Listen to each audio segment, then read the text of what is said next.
Please ভিডিওটি দেখার আগে শেয়ার করবেন,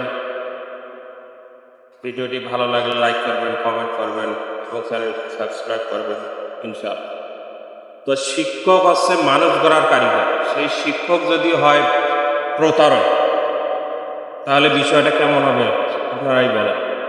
তো আমি ব্যক্তিগতভাবে মনে করি যে একজন শিক্ষক প্রকৃতপক্ষে একজন শিক্ষার্থীর ভালো বন্ধু, ভালো অভিভাবক।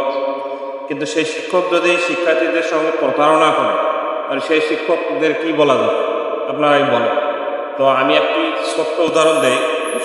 এই সকল শিক্ষকদের আমি একটা প্রশ্ন করতে চাই যে আপনারা যে প্রতিষ্ঠানে চাকরি করেন, সেই প্রতিষ্ঠানে যদি আপনাদের সন্তানদের পড়ানো না যায়, তো আমরা বা আমাদের সন্তান কিভাবে সেই স্কুলে পড়বে? আপনার প্রশ্নের উত্তর দেবেন ইনশাআল্লাহ।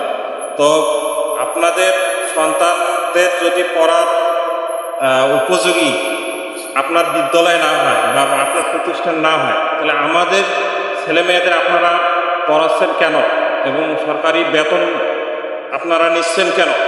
এই প্রশ্নটা আপনাদের কাছে রইল। তো আমি ঊর্ধ্বতন কর্তৃপক্ষের নিকট অনুরোধ করব যাতে দৃষ্টি আকর্ষণ করছি যে এই বিষয়টা নজরে নেবেন। কারণ হচ্ছে তারা সেই সকল শিক্ষকরা তাদের সন্তানদের মনে করেন যে ভালো স্কুল কলেজে লেখাপড়া করাচ্ছে এবং গ্রামের শাখা বিষয়ের ছেলেদেরকে মনে করেন যে তারা ধোঁকাবাজির লেখাপড়া করাচ্ছে এবং সরকারের বেতন খাচ্ছে। তো এই বিষয়টা আমি ঊর্ধ্বতন কর্তৃপক্ষের দৃষ্টি আকর্ষণ করছি। আপনারা সেই সকল শিক্ষকদের কাছে জানতে চাইবেন যে আপনি যে প্রতিষ্ঠানে চাকরি করেন, সেই প্রতিষ্ঠানে যদি আপনার সন্তানদের লেখাপড়া করা না যায়, তো সেই প্রতিষ্ঠানে আপনি প্রতারণা করে সরকারের কাছ থেকে বেতন নিচ্ছেন কেন? আপনি পরিবেশটা তৈরি করবেন যে আপনার সন্তানও যেন ওই প্রতিষ্ঠানে পড়তে পারে এবং আপনার সন্তানের মতো যারা গরিব মানুষের সন্তান আছে, অসহায় মানুষের সন্তান আছে, তারাও যেন আপনার সন্তানের মতো রেজাল্ট ভালো করে। তো দেখা যাচ্ছে যে আপনাদের সন্তান মনে করেন যে ভালো স্কুল কলেজে পড়ে, ভালো জায়গায় চাকরি করছে, ভালো জায়গায় ট্রিটমেন্ট করছে এবং চাষাভুষের ছেলেরা মনে করেন যে আপনারা ধোঁকাবাজি লেখাপড়া করাচ্ছেন এবং সেখানে মনে করেন যে তারা ওই অল্প ভালো রেজাল্ট করতে পারতেছে না, ভালো জায়গায় যেতে পারতেছে না, ভালো চাকরি করতে পারতেছে না।